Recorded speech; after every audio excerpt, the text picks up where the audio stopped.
Before the Kaiju, skyscrapers were the tallest things on the horizon. Then humanity built machines that made whole cities look small. In this video, we'll see the 10 biggest Pacific Rim Jaegers, from smallest to biggest. Starting at number 1, we got Striker Eureka, standing at 250 feet tall, about the same length as a Boeing 747. This was the only Mark V Jaeger ever made, straight out of Australia, and it didn't look like some clunky walking tank. Nah, this thing looked like a fighter jet on legs. It had 6 missile launchers across the chest that could empty the clip in seconds, and when it got up close, those sting blades snapped out and cut through Kaiju like butter. Piloted by Hercules Hansen and his son Chuck, this duo made the drift feel like a family business. Together, they held Sydney when the monsters tried it, and when the final mission came, Striker went out like a legend, blowing itself up in the breach so Gypsy could finish the job. Certified hero vibes. At number 9, we got Saber Athena, the orange blade dancer of the fleet. This one stood at 252 feet. That's like a 25-story building, or about 7 school buses stacked on top of each other. Instead of being a heavyweight like the old brawlers, Saber Athena was built different. Ultra light, fast, and straight up the most agile Jaeger ever built. Its twin plasma swords glowed like anime blades and could slice Kaiju hide cleaner than anything else. And if that wasn't enough, they could combine into one massive sword mid-fight. This Jaeger wasn't throwing haymakers. It was flipping, dodging, cutting, literally moving like a martial artist in a giant robot form. In the final Mega Tokyo battle, it showed off why it was top tier, shredding Kaiju hybrids that couldn't even keep up. Even though it got destroyed in Tokyo 2035, the streets still remember Saber Athena as pure elegance in motion. At number 8, we got Titan Redeemer, a Mark VI built with a whole different vibe. Standing around 250 feet tall, close to a 25-story skyscraper, this Jaeger wasn't here to look cute or stylish, it was here to smash. The main weapon is a Morning Star. Yeah, a giant spiked wrecking ball on a chain attached to its arm. Every swing was demolition mode, flattening Kaiju like they were paper mache. Now, you'd think something this bulky would move like a fridge, but nah. Titan Redeemer surprised everyone by being quick with it, turning that bulk into straight momentum. His highlight moment came in the battle against Jaeger Kaiju hybrids, where it wrecked multiple enemies back-to-back with the Morning Star. This one was built to crush, and it delivered. At number 7, we got Romeo Blue, one of the OGs of the Jaeger program. This Mark I prototype stood at 255 feet tall. That's the size of a 25-story building, or about 7 school buses stacked end to end. Built during the first wave of the Kaiju War, Romeo Blue was designed like a fortress with legs. It carried a Gatling chest for ranged fire, and the armor plating was thick enough to soak up heavy blows when the Kaiju got too close. It didn't move fast like the later models, but when it hit back, it hit hard. Piloted by Bruce and Trevin Gage, the famous Gage twins, Romeo Blue was more than a mech. These brothers became straight-up celebrities after their Jaeger bagged some of the earliest Kaiju kills. Its biggest flex came during the defense of Anchorage, where it stepped up and dropped one of the first monsters to hit the region. Even though Romeo Blue got destroyed later in the war, it already left its mark with 2 confirmed kills, proving humanity could actually fight back. It was one of the earlier Jaegers to take down a Kaiju, and for people watching back then, this machine was hope in steel form. At number 6, we got November Ajax, a Mark VI Jaeger standing at 259 feet tall. That's about the height of a 26-story building. So yeah, imagine that walking around your city. Now, unlike the other Jaegers that were built for throwing hands with Kaiju, Ajax was more like the PPDC's Enforcer on steroids.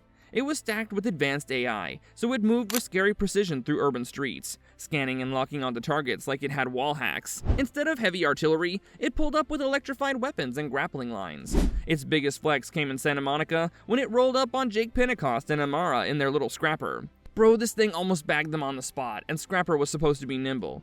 Ajax was just that fast and locked in.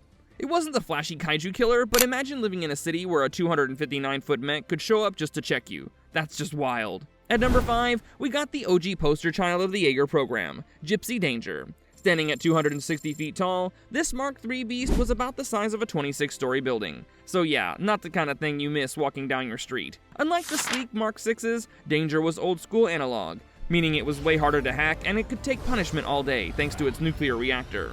This was the definition of a tank, an all-rounder that refused to die when newer Jaegers were dropping like flies.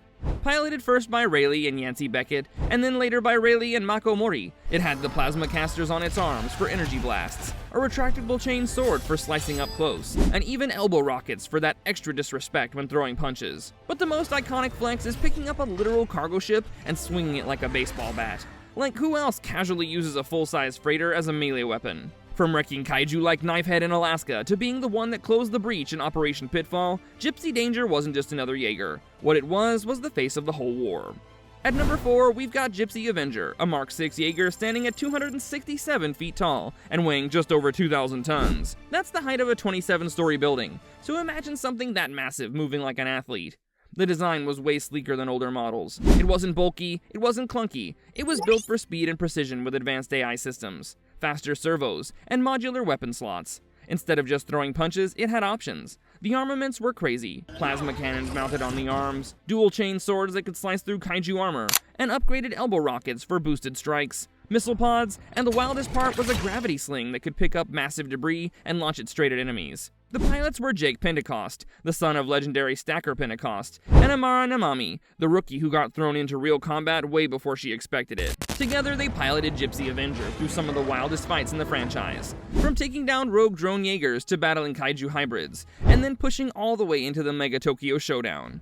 One of the most insane moments came when it picked up and hurled a Kaiju-sized chunk of ice like it was just a warm-up rep in the gym. At number 3 comes Obsidian Fury, standing at 270 feet tall, which is about the height of a massive offshore wind turbine. This thing was massive, but moved like it was speedrunning every fight. Unlike the other Jaegers, this one wasn't piloted by humans at all.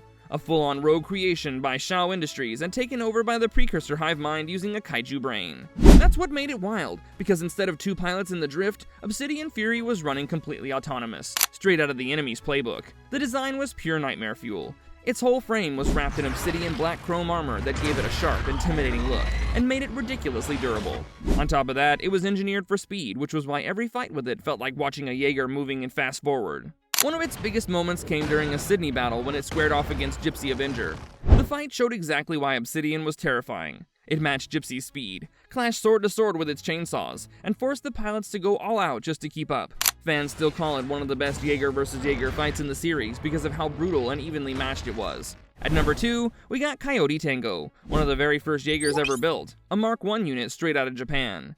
Standing at 280 feet tall, about the height of a 28-story building or a massive radio tower, this machine was a giant from the early days of the program.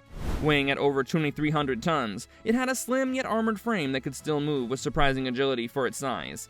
Coyote Tango was equipped with twin shoulder-mounted ballistic mortars capable of raining heavy fire across long distances, and it also carried retractable blades for close-quarters encounters. It relied on its dual-pilot system, usually Stacker Pentecost and Tasman Sevier. But during the legendary Tokyo operation, Pentecost famously took the controls almost solo when radiation shielding failed. The battle against the Category 4 Kaiju Onibaba became one of the most iconic moments in Jaeger history, with Coyote Tango holding the line and saving millions of lives even while its armor was shredded and systems were failing. It was one of the machines that proved humanity could stand toe-to-toe with the Kaiju, paving the way for everything that came after. Sitting at the top spot, we've got Cherno Alpha, the Russian giant and one of the very first Mark 1 Jaegers. Standing at 280 feet tall, the same height as a 28-story building or a huge comms tower. Cherno was piloted by the power couple Sasha and Alexis Kaidanovsky, and it came stacked with some serious firepower. The Z-14 Tesla fists could send electrified punches straight through Kaiju hides, while the shoulder-mounted incinerator turbines doubled as flamethrowers to roast anything that got too close. It even had piston-powered foot spikes to hold its ground when a Kaiju tried to drag it down. Even though it was eventually destroyed, Cherno Alpha left a legacy as the ultimate brawler, the heavyweight champ of the Jaeger program. And honestly, it's still the definition of built different. If you like this video, don't forget to subscribe, and you might also enjoy watching these. Thanks for watching!